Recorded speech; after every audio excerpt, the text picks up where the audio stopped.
l'invité de la matinale. KTO Radio. Les événements à destination des jeunes adultes chrétiens sont nombreux cette année. Nombreux car la demande, elle, augmente aussi. Alors que recherchent ces jeunes pros? Quels sont leurs besoins et surtout qu'est-ce que cela dit de leur soif spirituelle? On parle ce matin des vacances spi des jeunes chrétiens avec celui qui les connaît bien, le Père Vincent Brenart. Bonjour Père. Bonjour. Merci d'être avec nous ce matin sur KTO Radio. Vous êtes le directeur du service national pour l'évangélisation des jeunes et pour les vocations. Alors, en quelques mots, en quoi consiste votre mission? Alors, je travaille ici à la Conférence des évêques depuis 6 ans maintenant pour accompagner les jeunes et accompagner ceux qui, dans l'Église de France, dans les diocèses, les communautés et mouvements, travaillent avec eux à l'annonce de l'Évangile. Donc, on forme beaucoup de responsables, on organise des événements tout au long de l'année et on accompagne les jeunes dans l'élan missionnaire. Et quel type d'événement existe-t-il justement aujourd'hui pour les 18-30 ans? C'est vrai, comme vous l'avez souligné, il y a comme une effervescence de propositions issues du monde étudiant et puis issues aussi de ceux qui les suivent, enfin les jeunes professionnels. On appelle ça la génération 25-35, qui a besoin de se retrouver et qui a envie de donner euh, toute son envergure et prendre toute sa place dans l'Église. Voilà, donc il y a beaucoup d'événements qui auront lieu cet été d'envergure nationale, comme l'événement Santos qui va regrouper toute la génération 25-35 à Montmartre à la fin de l'été, porté par des communautés, comme actuellement à Paris-le-Monial, la rencontre des jeunes pros, bientôt à Hautecombe dans le cadre des festivals Welcome to Paradise, et puis des plus petites sessions portées par des communautés monastiques, portées par des communautés religieuses, portées par des groupes de jeunes. À chaque fois, il y a quoi? Il y a le désir de se former. Il y a une réelle insistance sur le fait de comprendre sa foi et d'approfondir tel ou tel lieu de sa foi. Deuxièmement, se rencontrer. Oui. Se rencontrer gratuitement, passer des vacances ensemble, se détendre, marcher, chanter. Voilà, on peut citer le nombre de routes chantantes qui existent. Troisièmement, prier. Et les jeunes, comme tous les chrétiens, ont besoin de se retrouver ensemble pour louer le Seigneur et en respectant l'extraordinaire éventail des sensibilités. En fait, on est tous là pour louer le Seigneur, le prier dans le silence, dans la liturgie. Et puis, je dirais la dimension missionnaire, qui existe aussi dans pas mal de propositions, que ce soit des propositions ouvertes à tous. Par exemple, je citais Santos, qui aura lieu sur les marges de Montmartre, la basilique de Montmartre, l'église Saint-Pierre à côté, dont l'objectif est justement d'avoir une église ouverte et où les 25 conférences table ronde seront ouvertes à tous les 25-35 qui passent là par hasard. Voilà. Et puis, bien sûr, il faut mentionner le très beau projet Holy Games avec les routes ordinaires pendant les Jeux Olympiques, les routes extraordinaires pendant les Jeux Paralympiques. Donc, plusieurs centaines de jeunes de toutes les régions de France vont venir ici pour proclamer la joie de croire en Dieu, proposer plein d'animations dans les rues, dans les églises de Paris, pour les touristes, pour tous ceux qui vont participer au JO. On a beaucoup entendu parler du pèlerinage de Chartres, par exemple, qui a de nouveau fait le plein cette année avec plus de 18 000 pèlerins. La tendance est-elle la même sur les autres pélés? Oui, alors et ça nous fait bien de marcher.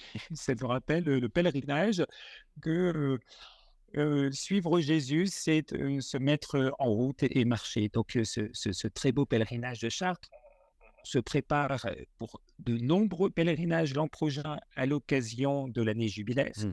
Et le jubilé des jeunes en lui-même, fin juillet, début août 2025, sera pour toute cette génération comme un grand pèlerinage. Euh, c'est vrai que la marche, spirituellement, elle nous fortifie. Elle nous rappelle qu'on est sur cette terre comme des pèlerins. Elle permet aussi, dans une forme de piété, de témoigner ensemble à travers aussi les églises, les chemins, les chapelles que l'on croise, de se souvenir que cette terre que, sur laquelle nous marchons, notre terre de ce beau pays de la France, il est porteur aussi d'une énorme qu'on a envie aussi de découvrir.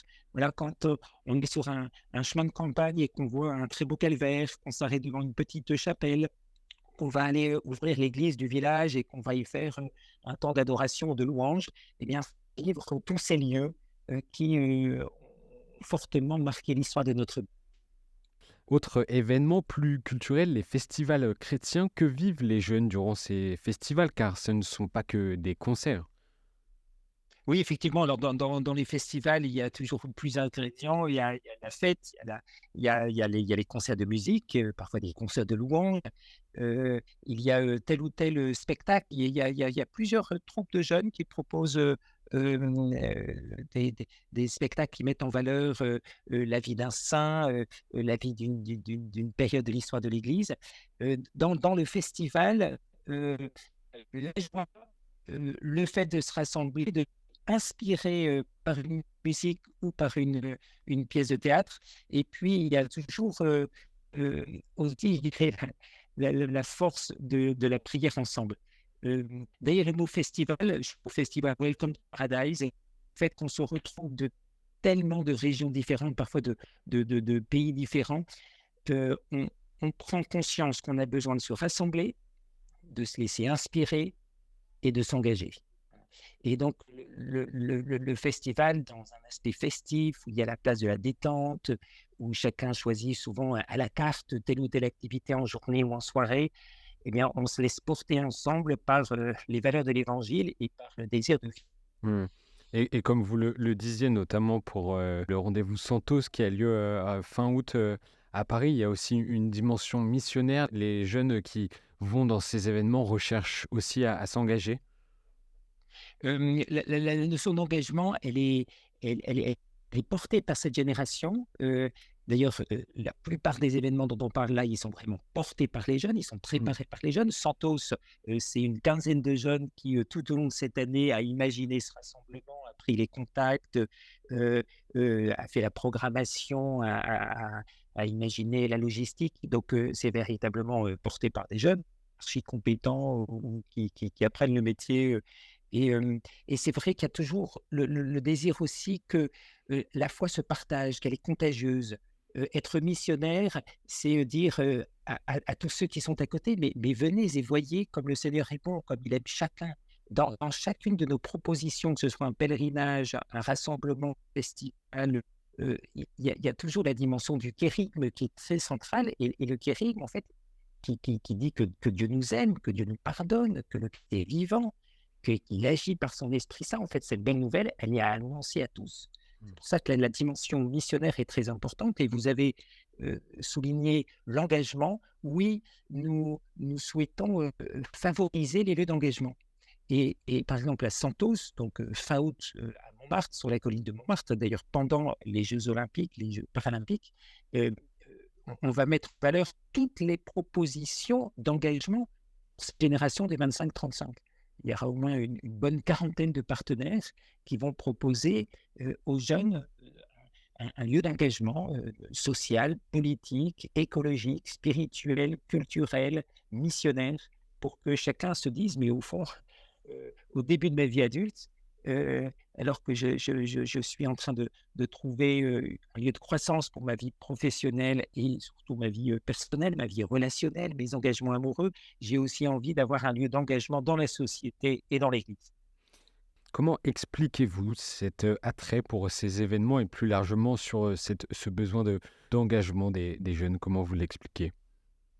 Parce qu'on n'est jamais chrétien seul, que la joie, en particulier l'été, c'est aussi une fête. La foi, je veux dire, la foi, c'est aussi une fête et on a la joie de se retrouver ensemble. Je dirais aussi la nécessité pour les jeunes chrétiens à la fois de se retrouver, peut-être parce qu'ils sont moins nombreux, mais aussi parce qu'ils sont porteurs d'une promesse extraordinaire pour la génération d'aujourd'hui. Et je rencontre tellement de jeunes conscients que cet évangile qui leur a été transmis, cette relation avec le Christ, c'est une tellement bonne nouvelle qu'ils ont envie d'en vivre et aussi de la partager. Donc, il y a dans notre société sécularisée, en recherche de sens, euh, un peu perdue parfois sur les orientations ou le manque de vision, eh bien, une génération qui dit: «Mais nous, on a envie de construire cette vision à partir de ce que le Christ nous dit». Mmh. Et j'en veux pour preuve le nombre de jeunes, mais impressionnants, qui se rapprochent de l'Église à nouveau. Alors, on a beaucoup cité les 7 135 catéchumènes adultes qui ont demandé le baptême la nuit de Pâques. Vous savez que parmi eux, il y a 2 500 étudiants, qui est la plus forte progression parmi les catéchumènes adultes, c'est la génération 18-30 ans, qui voilà, 2 500 étudiants qui ont demandé le baptême à Pâques, et ça bouge les lignes. Ça interroge les familles, ça renouvelle les aumôneries, ça interpelle tous ceux qui sont autour d'eux et qui se disent: «Mais pourquoi tu demandes le baptême et pourquoi tu rentres dans l'Église? Et qu'est-ce que l'Église peut t'apporter aujourd'hui?» Voilà, ben, c'est tout ce que cette nouvelle génération a envie de vivre, voilà. Aimer l'Église, heu suivre le Christ et s'engager dans le monde. Et Père Vincent Brennart, une dernière question. Votre mandat de directeur du service national pour l'évangélisation des jeunes et pour les vocations arrive à son terme. Qu'est-ce que vous allez retenir de vos 6 ans de mission? Eh bah, c'était une joie extraordinaire pour un prêtre, vivre 6 ans ici, avenue de Breteuil, au service de tous. Alors j'ai pas, chômé, hein, j'ai arpenté le territoire et j'ai beaucoup passé de temps, à accompagner, à encourager, à susciter, donc c'est une très belle expérience. Je suis le témoin d'une génération qui se lève, et que, à travers, les crises que nous avons traversées, en particulier, 2 grandes crises, la crise sanitaire du Covid et puis la crise, épouvantable, de, de la pédophilie qui a abîmé profondément le visage de l'Église. À travers ces 2 crises, j'ai senti, d'abord une purification et puis un désir de revenir aussi au fondamental de l'Évangile, quoi. Le Christ nous aime et il, veut que nous Mmh. grandissions ainsi de suite dans la sainteté, ben, en acceptant aussi, sa miséricorde et la reconnaître combien nous sommes parfois fragiles. Voilà, je rends grâce, hein, pour tout ce dont j'ai été le témoin. Je remercie 1000 fois les jeunes qui se sont levés, parfois contre vents et marées, et j'ai une espérance extraordinaire. D'ailleurs, c'est le thème de la prochaine année jubilaire, hein. L'espérance ne déçoit pas parce que l'amour de Dieu est plus fort que tout. Voilà, et donc je repartirai de ces 6 ans ici comme directeur du service pour les jeunes, avec un cœur rempli d'espérance, et je continuerai à travailler et à m'occuper des jeunes, ça c'est sûr. Merci beaucoup, Père Vincent Brennart. On vous souhaite une belle fin de mission. Qu'est-ce qui vous attend ensuite d'ailleurs à la rentrée? Eh bien, juste après le festival de Santos qui conclura, sur la colline de Montmartre, ma mission, et je continuerai comme, curé d'une paroisse qui a été confiée il y a quelques années à la communauté du chemin neuf, hein, parce que je suis membre, de cette communauté, et je serai donc curé de Saint-Louis à Vincennes et de Notre-Dame à Saint-Mandé, 2 très belles paroisses que j'ai hâte d'aller retrouver bientôt. Merci beaucoup, Père, et puis bah, bel été également à vous. Merci beaucoup pour vos encouragements. Merci.